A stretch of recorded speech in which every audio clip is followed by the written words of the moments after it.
ನಮಸ್ಕಾರ ವೀಕ್ಷಕರೇ, ನಾನು ರೇಷ್ಮಾ. ನೀವು ನೋಡ್ತಾ ಇದ್ದೀರಾ ಕರ್ನಾಟಕ ಪವರ್ ಟಿವಿ ನ್ಯೂಸ್. ಇದೀಗ ಈ ದಿನದ ಪ್ರಮುಖ ಹೆಡ್ಲೈನ್. ಪಾಠೋಪಕರಣಗಳು ಪರಿಣಾಮಕಾರಿ ಬೋಧನೆಗೆ ಸಹಕಾರಿ ಬಿರಾದಾರ್.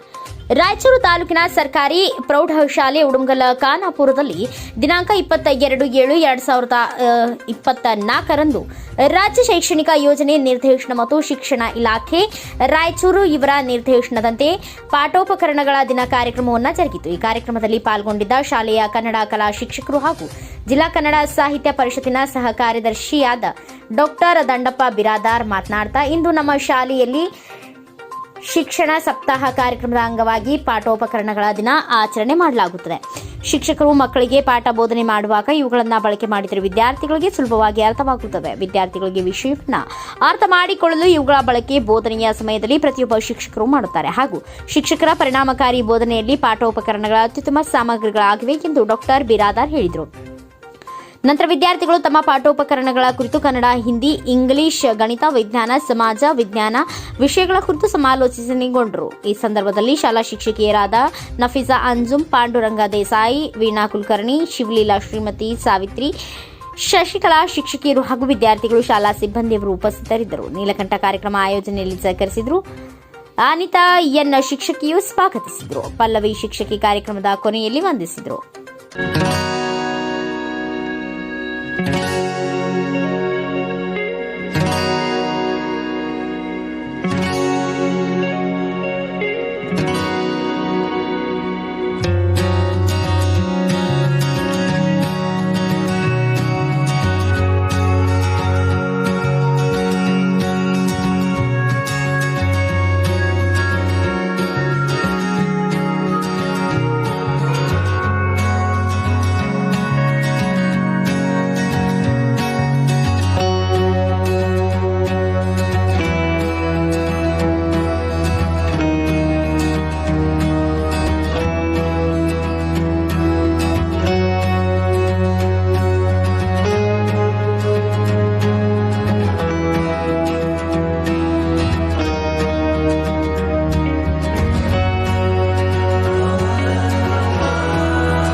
ಎಲ್ಲ ವಿಷಯಗಳ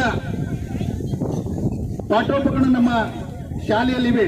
ಕಾರಣ ನಮ್ಮೆಲ್ಲ ಶಿಕ್ಷಕರು ಆ ಪಾಠೋಪಕರಣಗಳನ್ನ ಬಳಕೆ ಮಾಡ್ತಾರೆ. ಯಾವ ಶಾಲೆಯಲ್ಲಿ ಎಲ್ಲ ವಿಷಯದ ಪಾಠೋಪಕರಣಗಳಿವೆ ಅಂದ್ರೆ ಅಲ್ಲಿ ಶಿಕ್ಷಕರು ಆ ಪಾಠೋಪಕರಣಗಳನ್ನ ಬಳಕೆ ಮಾಡ್ತಾರೆ.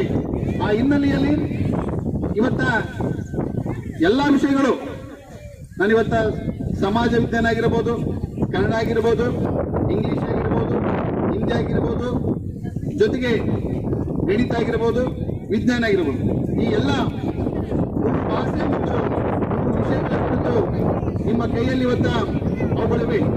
ಅವರು ಕೊಡುವಂತ ಮೂಲ ಉದ್ದೇಶ ಏನು? ನಾವು ಪಾಠವನ್ನ ಮಾಡುವಂತ ಸಂದರ್ಭದಲ್ಲಿ ಆ ಪಾಠಗಳ ಉಪಕರಣಗಳನ್ನ ನಿಮಗೆ ತೋರಿಸುವುದರ ಮೂಲಕ ಆ ಪಾಠಕ್ಕೆ ಸಂಬಂಧಪಟ್ಟಿರುವಂತಹ ಅಂಶಗಳು ಸಹ ತಮಗೆ ತಿಳಿಯಬೇಕು. ತಿಳಿಯುವುದರಿಂದ ಮಕ್ಕಳಿಗೆ ಪರಿಣಾಮಕಾರಿಯಾಗಿ ಬೋಧನೆಯನ್ನ ಮಾಡಲು ಶಿಕ್ಷಕರಿಗೆ ಅನುಕೂಲ ಆಗುತ್ತೆ. ನಾವು ಬೋಧನೆ ಮಾಡಿದ ವಿಷಯವನ್ನ ಮಕ್ಕಳಿಗೆ ಸರಿಯಾಗಿ ಸಮರ್ಪಕವಾಗಿ ಮುಟ್ಟಲಿ ಎನ್ನುವಂತ ದೃಷ್ಟಿಕೋನವನ್ನು ಇಟ್ಟುಕೊಂಡು ಇವತ್ತು ನಮ್ಮ ಶಾಲೆಯಲ್ಲಿ ಪಾಠೋಪಕರಣಗಳ ದಿನವನ್ನ ಮಾಡುವುದರ ಮೂಲಕ ಮಕ್ಕಳಿಗೆ ಎಲ್ಲ ಮಕ್ಕಳ ಕೈಯಲ್ಲಿ ಬೇರೆ ಬೇರೆ ವಿಷಯದ ಪಾಠೋಪಕರಣಗಳು ಗಣಿತ ಆಗಿರ್ಬೋದು, ವಿಜ್ಞಾನ ಆಗಿರಬಹುದು, ಜೊತೆಗೆ ಸಮಾಜ ವಿಜ್ಞಾನ ಆಗಿರಬಹುದು, ಹಿಂದಿ ಆಗಿರಬಹುದು, ಕನ್ನಡ ಆಗಿರಬಹುದು, ಎಲ್ಲಾ ವಿಷಯಗಳದು ಆ ಕೊಡುವಂತಹ ಉದ್ದೇಶ ಏನಂದ್ರೆ ನಿಮ್ಮ ಕೈಯಲ್ಲಿ ಅದು ಬಂದಾಗ ಇದು ಏನು ಅನ್ನುವಂಥದ್ದನ್ನ ತಿಳಿದುಕೊಳ್ಳಬೇಕು. ತಿಳಿದುಕೊಳ್ಳುವುದರ ಮೂಲಕ ಓ ಈ ವಿಷಯ ಇಂಥದ ಅನ್ನುವಂಥ ಪರಿಕಲ್ಪನೆಯನ್ನ ಮಕ್ಕಳ ಮನಸ್ಸಿಗೆ ಮೂಡಿಸುವಂತ ಹಿನ್ನೆಲೆಯಲ್ಲಿ ಇವತ್ತು ಶಿಕ್ಷಣ ಇಲಾಖೆಯ ಆದೇಶದಂತೆ ನಾವು ಶಾಲೆಯಲ್ಲಿ ಪಾಠೋಪಕರಣಗಳ ದಿನವನ್ನ ಮಾಡ್ತಾ ಇದ್ದೇವೆ. ಮತ್ತೆ ನಾಳೆ ಒಂದು ಕಾರ್ಯಕ್ರಮ, ಹೀಗೆ ಒಟ್ಟು 8 ದಿನಗಳ 22/7/2024ರಿಂದ 28/7/2024ರವರೆಗೆ ಈ ಕಾರ್ಯಕ್ರಮ ನಡೆಯಲಿದೆ. ಪ್ರತಿದಿನ ನೀವು ಒಂದೊಂದು ಅವಧಿಯಲ್ಲಿ ಒಂದು ಸಕ್ರಿಯವಾದ ಚಟುವಟಿಕೆಯಲ್ಲಿ ಪಾಲ್ಗೊಳ್ಳುವುದರ ಮೂಲಕ ನಾವು ನಿಮ್ಮೆಲ್ಲರೂ ಸಕ್ರಿಯವಾಗಿ ಈ ಒಂದು ಕಾರ್ಯಕ್ರಮವನ್ನು ಯಶಸ್ವಿಗೊಳಿಸೋಣ ಎನ್ನುವಂತ ಮಾತನ್ನು ಹೇಳಿ ಕಾರ್ಯಕ್ರಮದಲ್ಲಿ ಮಾತನಾಡುವ ಅವಕಾಶ ಮಾಡಿಕೊಟ್ಟಿರುವಂತಹ ಶಾಲೆಯ ಸಕಲ ಶಿಕ್ಷಕರಿಗೂ ಮತ್ತು ವಿದ್ಯಾರ್ಥಿಗಳಿಗೂ ಆತ್ಮೀಯವಾದ ವಂದನೆ ಮತ್ತು ಅಭಿನಂದನೆಯನ್ನು ಸಲ್ಲಿಸ್ತಾ ಇದ್ದಾರೆ. ಕರ್ನಾಟಕ ರಾಜ್ಯ ವಿಶೇಷವಾಗಿ ಶಿಕ್ಷಣ ಇಲಾಖೆ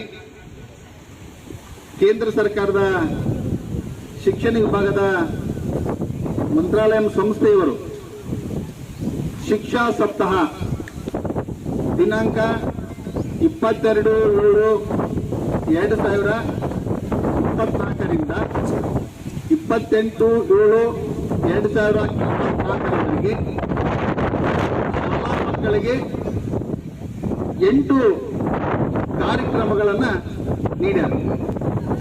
ಅದು ಇವತ್ತ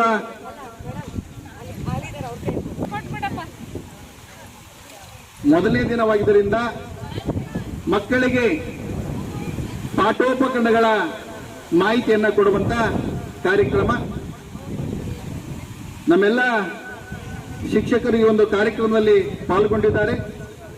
ಬೆಳಗ್ಗೆ ನಮ್ಮ ಇಲಾಖೆ ಅಧಿಕಾರಿಗಳು ಇದಕ್ಕಾಗಿ ಒಬ್ಬ ನೋಡಲ್ ಅಧಿಕಾರಿಯನ್ನ ರಚನೆ ಮಾಡಿ ನಿಮ್ಮ ಪ್ರೌಢಶಾಲೆಯಲ್ಲಿ ಮಕ್ಕಳಿಗೆ ಪಾಠೋಪಕರಣಗಳನ್ನು ಅಂದ್ರೆ ನಾವು ದಿನನಿತ್ಯ ಮಕ್ಕಳಿಗೆ ಪಾಠವನ್ನು ಮಾಡುವ ಸಂದರ್ಭದಲ್ಲಿ ಆ ಪಾಠ ಮೇಲೆ ಪ್ರಭಾವ ಬೀರಬೇಕಾದ್ರೆ ಚಿತ್ರಪಟವನ್ನು ತೋರಿಸಬೇಕು. ಜೊತೆಗೆ ಪ್ರಾಯೋಗಿಕವಾಗಿ ಮಾಡಿ ತೋರಿಸಬೇಕು. ಜೊತೆಗೆ ಕನ್ನಡ ಶಿಕ್ಷಕರು ಸಾಹಿತ್ಯದ ಬಗ್ಗೆ, ಸಾಹಿತ್ಯದ ಕಾರ್ಯಚಟುವಟಿಕೆ ಕುರಿತು, ತಮ್ಮ ಪಠ್ಯ ಪುಸ್ತಕದಲ್ಲಿ ಬಂದಿರುವ ಅಂಶಗಳ ಕುರಿತು ಮಾಹಿತಿಯನ್ನು ನೀಡಬೇಕು. ಸಮಾಜ ವಿಜ್ಞಾನ ಶಿಕ್ಷಕರು ಇತಿಹಾಸ, ರಾಜ್ಯಶಾಸ್ತ್ರ, ಸಮಾಜಶಾಸ್ತ್ರ, ಭೂಗೋಳಶಾಸ್ತ್ರ, ಅರ್ಥಶಾಸ್ತ್ರ, ವ್ಯವಹಾರ ಅಧ್ಯಯನ ಹೀಗೆ ಈ ಪಾಠಗಳು ಮಕ್ಕಳಿಗೆ ಬೋಧನೆಯನ್ನ ಮಾಡುವಂತಹ ಸಂದರ್ಭದಲ್ಲಿ ಮಕ್ಕಳಿಗೆ ಪರಿಣಾಮಕಾರಿಯಾಗಿ ಪಾಠೋಪಕರಣಗಳ ಬಳಸುವುದರ ಮೂಲಕ ನಮ್ಮ ಪಾಠ ಮಕ್ಕಳ ಮೆದುಳಿಗೆ ತಲುಪಬೇಕೆನ್ನುವ ಹಿನ್ನೆಲೆ ಇಟ್ಟುಕೊಂಡು ಇವತ್ತ ಶಿಕ್ಷಣ ಇಲಾಖೆ 27/7/2024ರಂದು ಪಾಠೋಪಕರಣಗಳನ್ನು ನಾಳೆ ನಾಡಿದ್ದು 28ನೇ ತಾರೀಕಿನವರೆಗೆ ಸಾಂಸ್ಕೃತಿಕ ದಿನ, ಕ್ರೀಡಾ ದಿನ, ಕೌಶಲ್ಯದ ದಿನ ಹೀಗೆ ದಿನಕ್ಕೊಂದು ಕಾರ್ಯಕ್ರಮವನ್ನ ಅಳವಡಿಸುವುದರ ಮೂಲಕ ಮಕ್ಕಳಿಗೆ ಸಪ್ತಾಹ ಶಿಕ್ಷಾ ಅನ್ನುವಂತ ಒಂದು ವಾರದ ಕಾರ್ಯಕ್ರಮವನ್ನು ನೀಡಿದ್ದಾರೆ. ಇವತ್ತು ನನಗೆ ಎಲ್ಲ ವಿಷಯಗಳ ಪಾಠೋಪಕರಣ ನಮ್ಮ ಶಾಲೆಯಲ್ಲಿವೆ. ಕಾರಣ ನಮ್ಮೆಲ್ಲ ಶಿಕ್ಷಕರು ಆ ಪಾಠೋಪಕರಣಗಳನ್ನ ಬಳಕೆ ಮಾಡ್ತಾ